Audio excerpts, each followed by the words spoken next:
నాన్నపైన ప్రేమతో ఇక్కడికి వచ్చిన ప్రతి ఒక్కరికి నా హృదయపూర్వక ధన్యవాదాలు.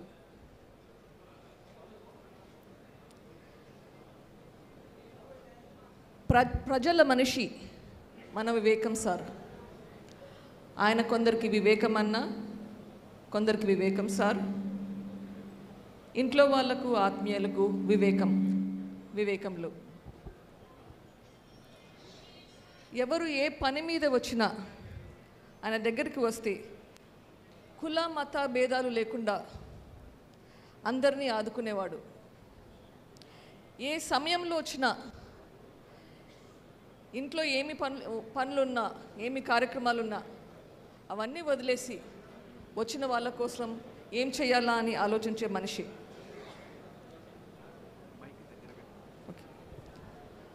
నాకు సంబంధించిన వరకు he was a different man. ఆయనకు టెన్నిస్ అంటే చాలా ఇష్టం, ట్రావెల్ అంటే చాలా ఇష్టం.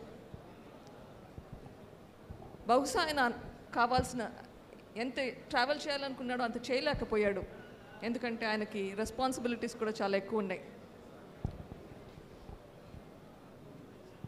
నాకు తెలిసి ఆయన ఫస్ట్ ట్రావెల్ నాకు గుర్తుండగా ఆయన కమ్యూనిస్ట్ పార్టీలో ఉండేవాడు. 1970s కమ్యూనిస్ట్ తరపున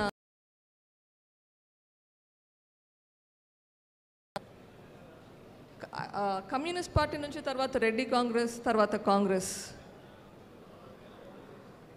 నేను హై స్కూల్లో ఉన్నప్పుడు 9th క్లాస్లో అనుకుంటా, నాకు ఇంత పెద్ద 2 పుస్తకాలు తెచ్చిచ్చాడు కార్ల్ మార్క్స్ గురించి చదవమని చెప్పి.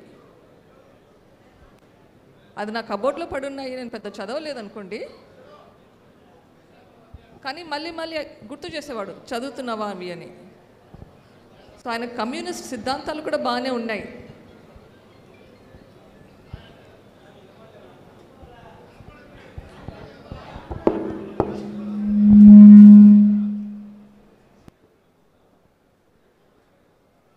అమ్మ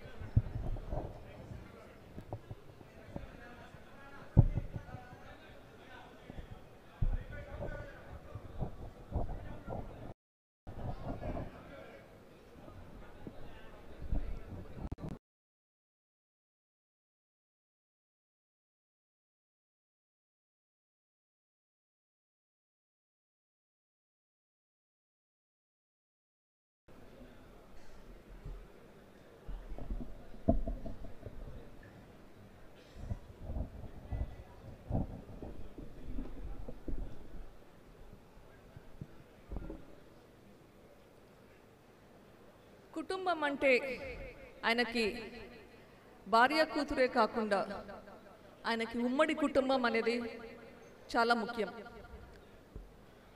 అమ్మ, నాన్న, అమ్మమ్మ అంటే చాలా చాలా ప్రేమ ఎక్కువ. అన్న మాట జవదాటిని తమ్ముడు, చెల్లెలంటే ప్రాణం.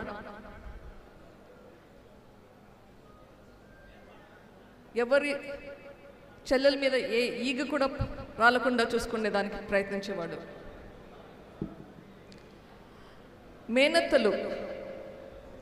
మేనత్త కుటుంబాలైనా కానీ ఆయనకు చాలా ముఖ్యం. వాళ్ళకి ఏ అవసరాలు వచ్చినా కానీ ఆయన పక్క నుండి చూసుకునేవాడు. వీటి అన్నింటికీ మించి ఆయనకి కడప, పులివెందుల ప్రజలు, పర్టికులర్గా పులివెందుల ప్రజలు ఎప్పుడూ చూసినా వీటి గురించి ఆలోచించేవాడు.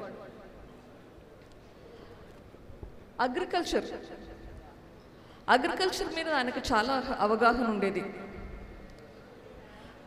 బహుశా 1989-90 ఆ ప్రాంతంలో ఒక నెల రోజులు ఆయన మనీలా వెళ్ళినాడు, ఫిలిప్పీన్స్లో. వెళ్ళి నాకు వెనక్కి వచ్చి నాకు ఆర్గానిక్ ఫార్మింగ్ గురించి నేను చెప్పేవాళ్ళు. ఈరోజు మనం ఆర్గానిక్ ఫుడ్ అనుకుంటుంటాం. ఆయన దీని గురించి 1989-90లోనే నాకు చెప్పేవాడు.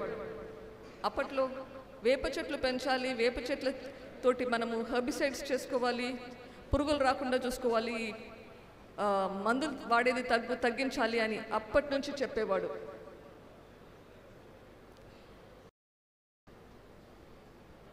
పులివెందులకి నీళ్లు ఎట్లా రావాలి, నీళ్లు ఎట్లా ఎంపీగా కూడా ఆయన అగ్రికల్చరల్ స్టాండింగ్ కమిటీలో ఉండేవాడు. నేను కాలేజ్లో ఉన్నప్పుడు, ఇది బహుశా 1993-94 టైంలో అనుకుంటా, నాతోటి ఎక్కువ under ground drainage system, solid waste management గురించి ఎట్లా చేయాలి, సెగ్రిగేషన్ ఎట్లా చేయాలి, లిక్విడ్ వేస్ట్, సాలిడ్ వేస్ట్. ఇప్పుడు మనం చూస్తున్నాము బ్లూ బిన్స్లో ఒకటి వేయాలి, గ్రీన్ బిన్స్లో ఒకటి వేయాలని. ఈ ఆలోచనలు వెనక్కి ఎప్పుడో ఉండేటివి. అట్లీస్ట్ 93 టైంలో నాకు చెప్పేవాడు దీని గురించి ఎట్లా ఇంప్లిమెంట్ చేయాలి, ఎట్లా పులివెందులకి ఇది తీసుకొని రావాలి అని చెప్పి. ఈ ఆలోచనలో అంతటితోటి మనకి పులివెందుల డెవలప్మెంట్ కూడా చేసేవాడు. పులివెందుల ప్రజలకి, కడప ప్రజలకి ఉద్యోగాల కోసం వస్తూ ఉంటారు అని ఎప్పుడూ తపన పడేవాడు. ఎట్లా వీళ్ళ మనుషుల్ని, ప్రజల్ని స్కిల్ డెవలప్మెంట్ ఎట్లా చేయాలి అని ఆలోచించేవాడు. ఇలా ఎన్నెన్నో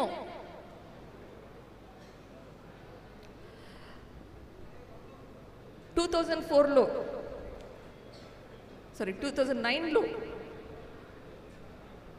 జగనన్న రాజకీయాల్లో రావాలని చెప్పేసి ఆయన ఆల్మోస్ట్ రిటైర్ అవ్వడానికి రెడీగా ఉన్నాడు. ఆయన ఎప్పుడూ పులివెందుల గురించి ఆలోచించేవాడు. పులివెందుల్లో ఎట్లా ఫ్యాక్షనిజం ఉండకూడదు, ఎట్లా వైలెన్స్ ఉండకూడదు అని. మీకు కొందరికి గుర్తుండే ఉండొచ్చు, సమైక్యాంధ్ర టైంలో ఆయన ఫాస్ట్ విరమించుకున్నాక ఆ గొడవల్లో బిఎస్ఎన్ఎల్ టవర్ ఒకటి పులివెందుల్లో కాల్ చేశారు. ఆ తర్వాత ఒకరోజు ఫాస్ట్ విరమించుకున్నాక కూడా ఒకరోజు మళ్ళీ ప్రొటెస్ట్ చేశాడు. ఎందుకు? ఆ బిఎస్ఎన్ఎల్ టవర్ ఎవరైతే డిస్ట్రాయ్ చేశారో వాళ్ళని అరెస్ట్ చేయాలని చెప్పి. ఫ్యాక్షన్స్ కానీ, వైలెన్స్ కానీ ఎంత తగ్గించాలి, ఎట్లా తగ్గించాలి అని తాపత్రయపడేవాడు. నేను అమెరికాలో ఉన్నప్పుడు కూడా ఎప్పుడన్నా వస్తే కష్టపడి ఒప్పించి 3 వారాల కన్నా టికెట్లు తీసుకుంటాను, వచ్చి నాతో ఉంటాడు అని చెప్పి. కానీ ఎప్పుడు వస్తాడు, వారం 10 రోజులకంతా రిటర్న్ చేసేసుకుంటాడు, మళ్ళీ టికెట్ మార్చుకొని వెనక్కి వచ్చేస్తాడు. ఇక్కడ ప్రజల్ని వదిలి ఉండలేకుండా ఉండేవాడు. అట్లా వస్తాడా? అప్పట్లో చెన్నై ఎయిర్పోర్ట్లో దిగేవాళ్ళు. చెన్నైలో ఇండ్లు ఉన్నా ఇంటికి కూడా పోయేవాడు కాదు. నేరుగా రాత్రికి రాత్రి ప్రయాణమయ్యి ఊరికి వచ్చేవాడు పులివెందులకి. కానీ ఒక్కసారి మాత్రమే 3 నెలలు నాతో ఉన్నాడు. అది ఎందుకు? నా కొడుకుకి ఆరోగ్యం బాగలేకుంటే బాబును చూసుకునేదానికని చెప్పి 3 నెలలు ఉండేవాడు. ఎంతసేపు బాబు పక్కనే ఉండి బాబు చనిపోయినప్పుడు చాలా చాలా బాధపడ్డాడు. ఆ టైంలో అమ్మ నాన్న బాధలు పడే బాధ చూడలేక మేము డిసైడ్ చేసుకున్నాం ఇండియాకి వచ్చేయాలి అని చెప్పి.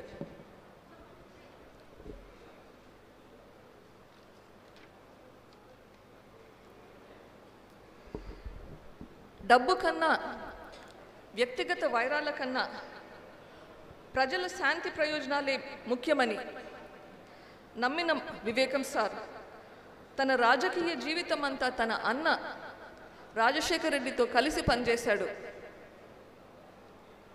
అలాంటి మన వివేకం సార్ మనకు దూరం అయ్యే ఆ కాలరాత్రి మనందరినీ విభ్రాంతిలో, దుఃఖంలో ముంచి ఇప్పుడు ఈ రోజుకి 5 సంవత్సరాలు అయ్యింది.